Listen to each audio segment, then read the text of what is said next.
gonna go with Mario Lopez necklace.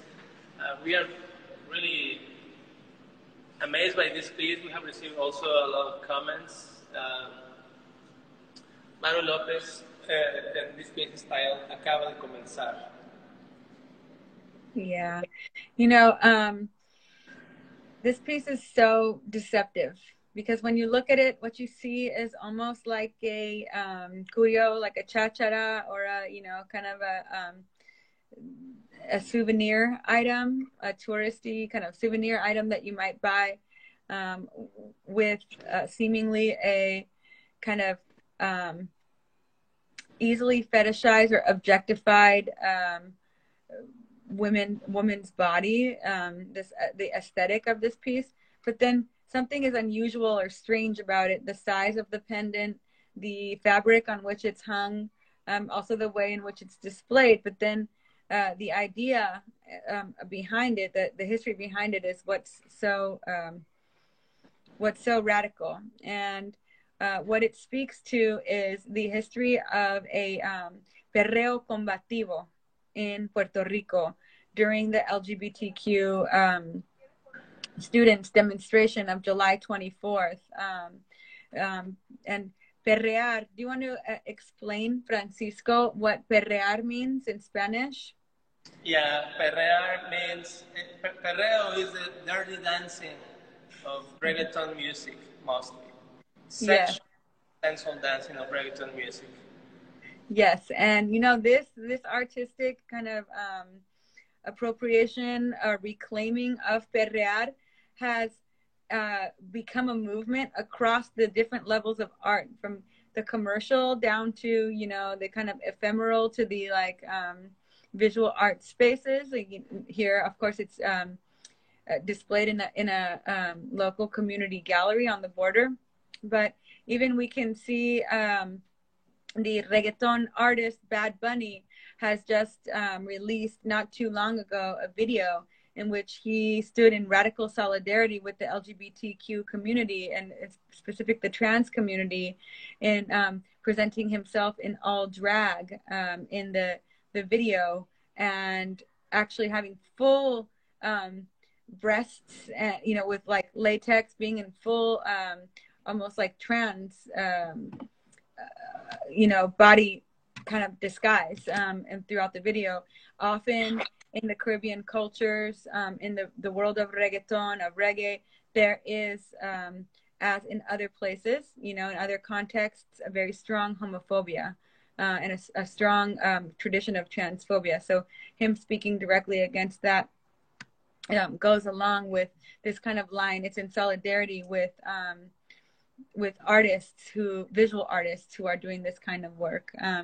But, you know, in this piece, Maru Lopez, that's called Acaba de Comenzar, or it has just begun, she's speaking particularly to that, the history of the 2017 Hurricane Maria, which left over 4,645 dead, and which really revealed and highlighted and was a big reminder of the fact that, you know, Puerto Rico is a colony. It's a territory in which people are not represented by the colonizer that owns the land, because they don't have rights to vote or to speak out. And of course, the Trump administration, we all remember the classic kind of meme or video clip of Trump kind of throwing paper towels, you know, toward the people when they were in need of real support, and which the U.S. failed to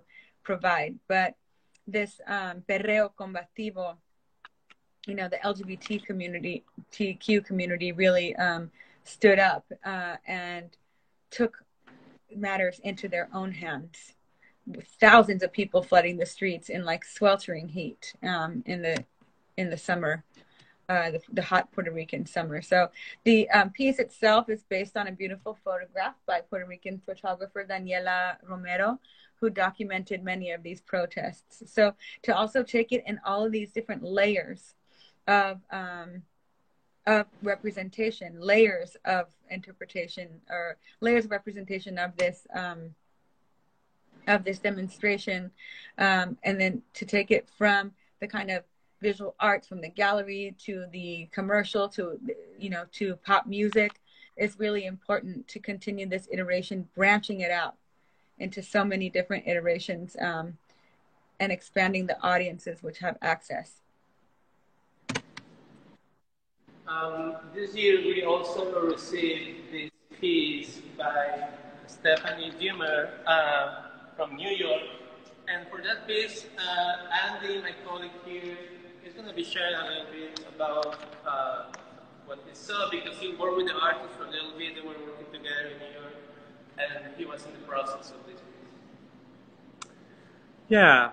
Hi. So this piece, as Francisco mentioned, is by Stephanie Demer, and it's entitled "Spooky Action at a Distance." And in the artist's words, it addresses the objectification of women by means of their disembodiment. And you only see just a fraction of the video, but in it, the video links digital assistants that personify or represent female identities, such as Apple's Siri, Amazon's Alexa, to a history of entertainment, labor, mythology, and technology that has consistently and progressively oppressed women through the dissolution of their bodies. Destroying, cutting, disappearing, removing, by incorporating a wide range of found footage from historical films to magic tricks and smart technology commercials. It's actually incredible how aligned visually all those things are. The juxtaposition of imagery creates a web of insight into misogynist fantasies of the eradication of women. So we'll see just a little bit of this before we kind of move on. And I don't know, Sara, if you had anything to add to that from your perspective. Well, I just want to add that, that this is a consistent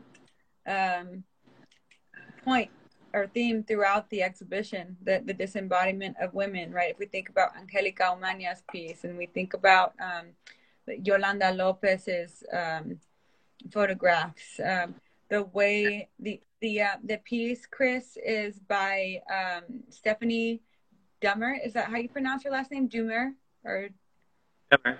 Yeah. Yeah. And so she's an artist who resides currently in New York. And I just think, it's so tongue-in-cheek. It really is very intelligent. It's so well thought out. We see the disembodiment of women's bodies presented in so many different ways, like dependent on what kinds of references you are familiar with, the piece will access you in one way or another. And the visual language of it is very strong. I really particularly like the clips of Helen Keller, where she is, because literally the state of being, deaf and blind is a sort of disembodiment of the body from the senses. And this attempt of Helen Keller, or the kind of resistance of Helen Keller to fight that, to consolidate those different pieces of herself, the senses with the body, I think really is a powerful way to convey this. But then we see more literal ways, and then more symbolic ways, and then more humorous and more serious. So it ranges and takes you on a kind of emotional roller coaster watching the piece and listening to the audio. And Grace Adams, the exhibit is in San Isidro at the front Arte Cultura.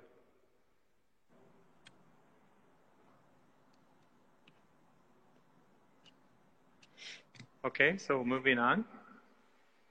Moving on.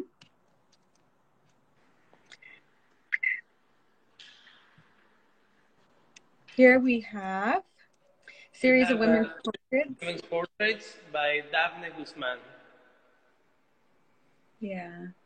And we see here, we decided to curate, to exhibit these paintings, these portraits in this cross formation, because we thought it was a powerful and almost kind of a good complement to the kind of abrasive and in-your-face nature of the paintings. If you look at each one of the women's necks, though all of them do have different expressions, which represent their reactions to femicides, to the situation of disappearing of women, of sisters and mothers and daughters and wives, and these portraits of real life women who have gone through confrontations on different levels of the sexual harassment or violence, the sexual violence spectrum here. That although each one of them do have different expressions, different physiognomies, that there's something they all share in common, which is the breaking of a chain that is attempting to hold them down. And so there's a spirit of solidarity and resistance. Although the portraits are separate and we've left quite a bit of space between them, there is this feeling or this spirit that they are being drawn toward one another by a force. And the weight of those chains can be felt in addition to the kind of opposition of the women's resistance against that weight. Thank you, Sarah. We're going to move to Ale de Hoyos. Ale de Hoyos, as I mentioned before, painted the mural here in San Isidro, very close to the Bayer trolley station. Maybe 3 months ago, we had somebody tagged the mural once, so we went and restored it, and they tagged it again. And last week, we had 6 members of our team restoring the mural, and it's looking still very beautiful. This piece is called Caída del Cerro by Ale de Hoyos. Yes. Sorry, I can't keep this thing straight. Yes. So this, I love the palette of this piece, and I love paper mache. I mean, isn't it just such a craft folk aesthetic that conceals behind it something that a content that is so deep and profound. I think that consolidation of using the craft medium in order to, which is traditionally associated with women, to express and explore female heartbreak is so powerful here. The resistance against a rendering or a mixing of color in the palette, these kind of solid blocks of color, I think is also speaking to the kind of repression of women's heartbreak, or the way that society kind of encourages the repression of it and the silencing of it. So there's a strong resistance against society's repression to women expressing all of the plethora of feelings behind that heartbreak. So a sense of defeatedness, self-disdain, and denigration, says Ale. But in an intoxicating, theatrical, somewhat entertaining, and almost pleasurable way. There is a certain sense of intoxication and fetishization of this piece. You can't look away from these yummy colors, right? And it might, at first blush, again, look like a kind of maybe a tourist item, something that you might collect in like a Mexican tourist gift shop or something of that sort. But for it to express something that's so much deeper, and really this piece, what it communicates to me is how much the personal is political, is powerful to me. There's a strong resistance there. Again, there's an irony and a sort of a sense of reverse exclusion, that if you do not have what it takes to decode this piece,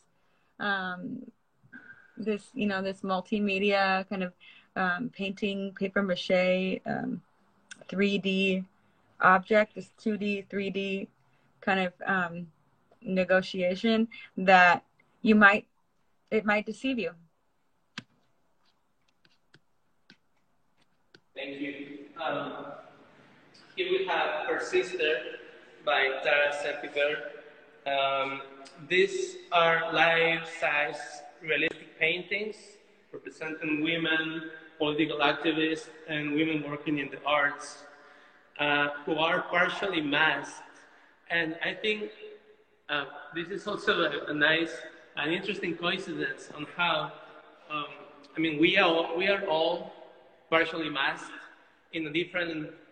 from a different place, of course.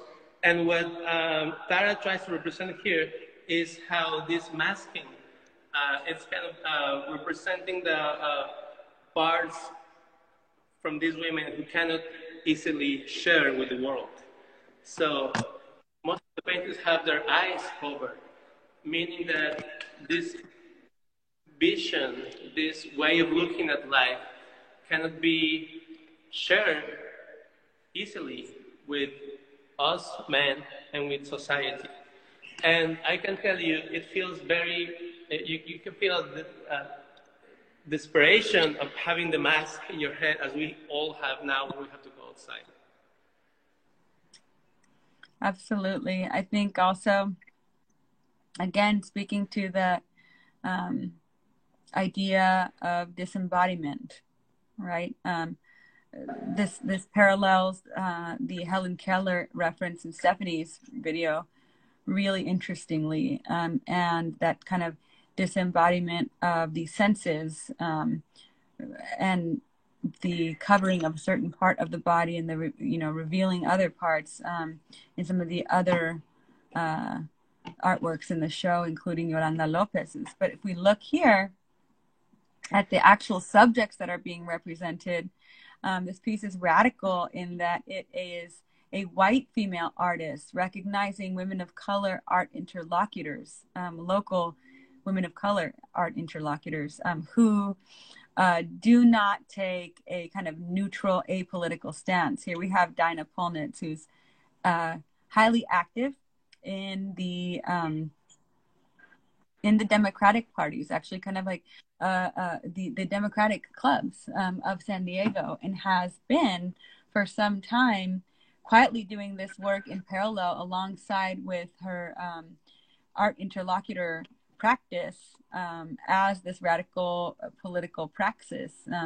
She runs the Link Soul Art Lab art space in Oceanside, but also is constantly pushing the boundaries of the Democratic Party, bringing progressive politics to the fore and using artwork, slowly working to consolidate those pieces of her identity together to use her position as an art interlocutor to push policies that would help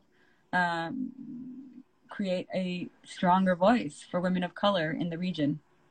And then the portrait to the right is Alessandra Moctezuma, who runs the art gallery at Mesa College and who also runs the museum education program there, who trains so many up-and-coming arts interlocutors, namely a lot of women of color are her students. And so she has been one of the strongest forces for empowering Chicanas to use their voice, their strong political voice, and to use the arts to raise that voice. And as an immigrant woman herself, who kind of went through her process of Chicanismo early in life, that this is really powerful for Tara Seppiger to recognize these women of color. We're going to move to Griselda Rosa's piece.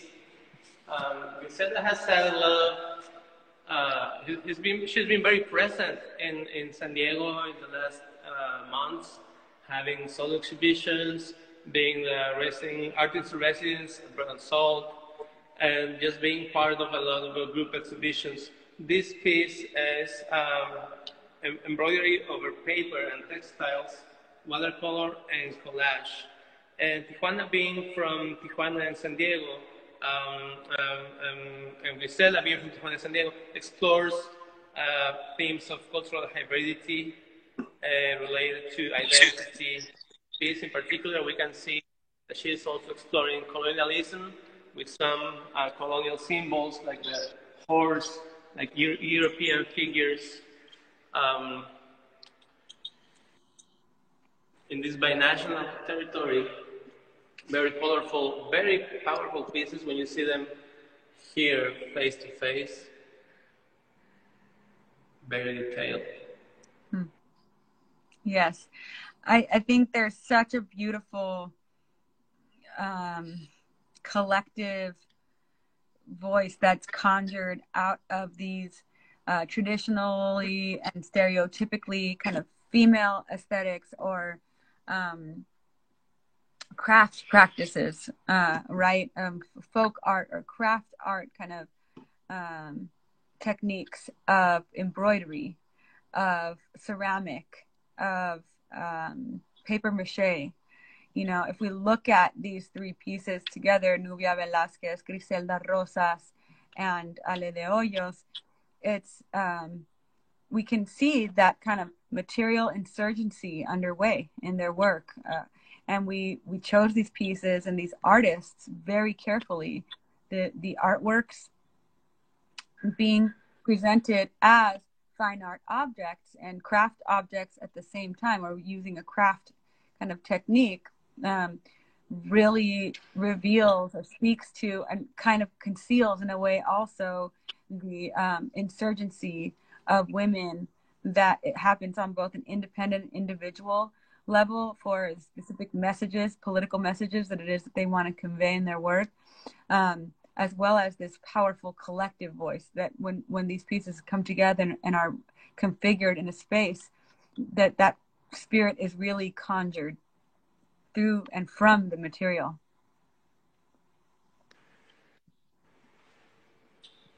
Thank you.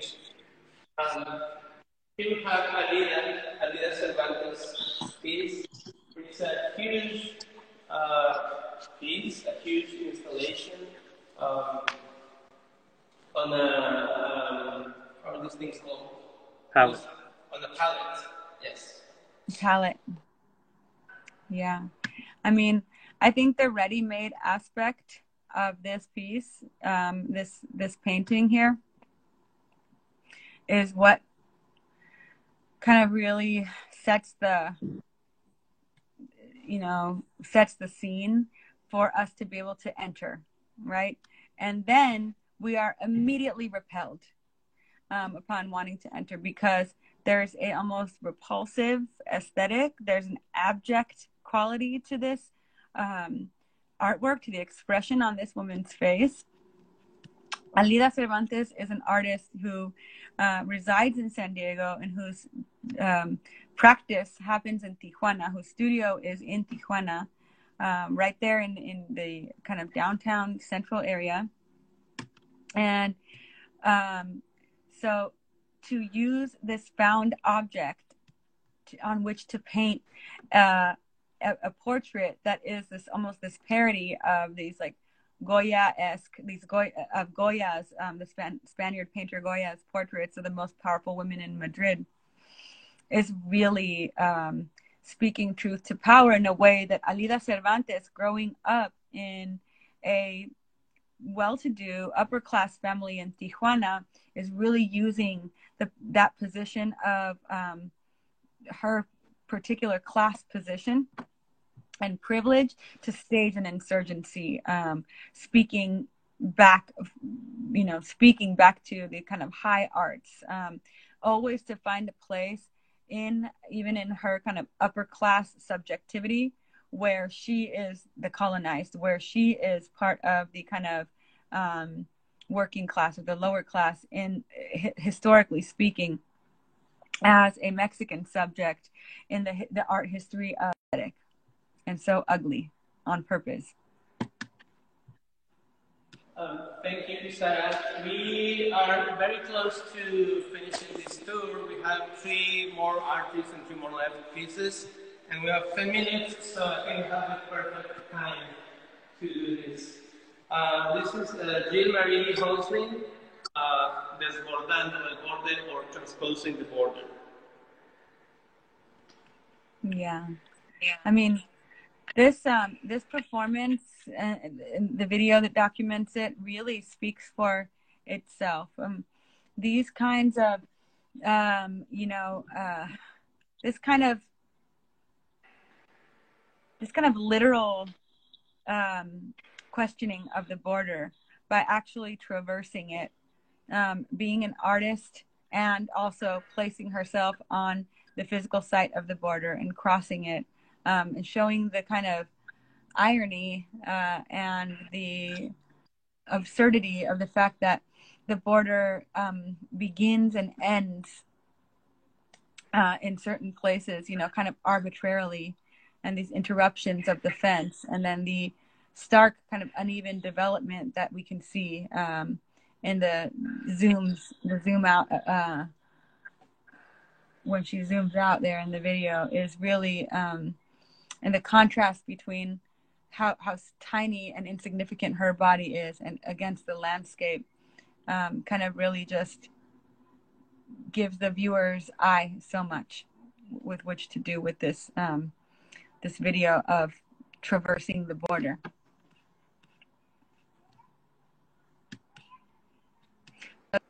Ability of control is like one of the big themes.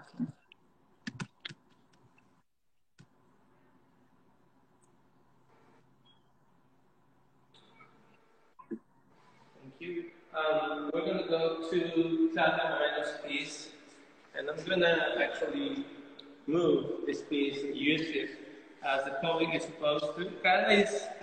Claudia is leaving these globes that people could or could not use just to operate this interactive piece. I'm not going to use the gloves right now, but you have this kind of pamphlets, kind of magazines that are photographs, but with a narrative that can be exchanged, can be flexible. So you can just combine any book, any photograph with the other one, and create different just combinations and therefore meanings of these images. Yeah. Again, there's another. The piece is called Gender Quota. Yeah, go ahead, Sarah. Sorry. So this artist is Claudia Moreno, and what is so, I think, deceptive about this piece is that at first when we look at it might not even come across as an artwork, right? It does have a sort of zine aesthetic, but then the imagery almost looks more commercial, like commercial photography, almost like it were advertisement for women's political participation in Mexico. And Gender Quota, the title, really speaks to that there is there have been political reforms in Mexico's political system, that each political party has to have a certain percentage of female participation or representation. And then to see these images that range from, kind of cross sections, or looking at pieces of shots of women's bodies from the waist down, waist up, or the whole body, or crowds of women participating in the political process in all kinds of different ways, allows for the viewer to reimagine what political participation even means, and then to imagine herself as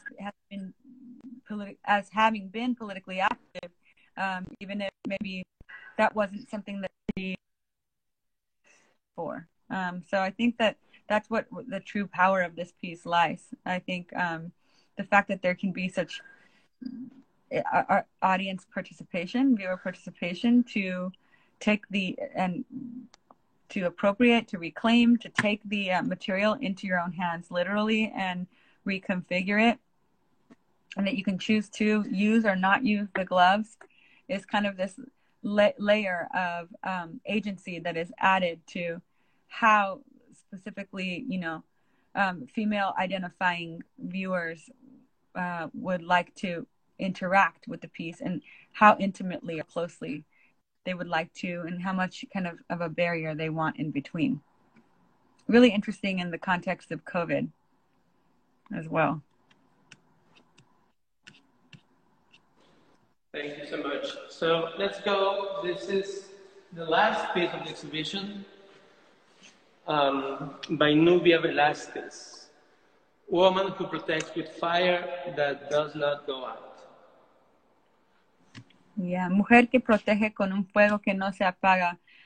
This is from 2019, and we see this kind of like ceramic, almost porcelain-looking aesthetic with the white glaze and the contrast with it, the fire, almost the kind of lion's mane around the woman's face. Again, as I mentioned before, this ceramic, this kind of traditionally or stereotypically female medium or aesthetic or practice or technique, right, conceals a certain, or in it kind of codes, it carries the code of a certain fierceness, right, of a woman who is protecting with a certain fierceness that may not necessarily be communicated by the medium or the aesthetic. When we see like this kind of folk aesthetic that is present here with the leaves and the patterns and the colors, the color palette that's used, the kind of soft, almost like archaic or Greek smile on the woman's face, the mother's face. But just speaking against the stereotype that mothers cannot be political, or that mothers cannot be artists and be fierce and be all of these things in one, that women cannot be all of these things in one. So there's definitely a strong material insurgency that exudes from this seemingly kind of small and unassuming artwork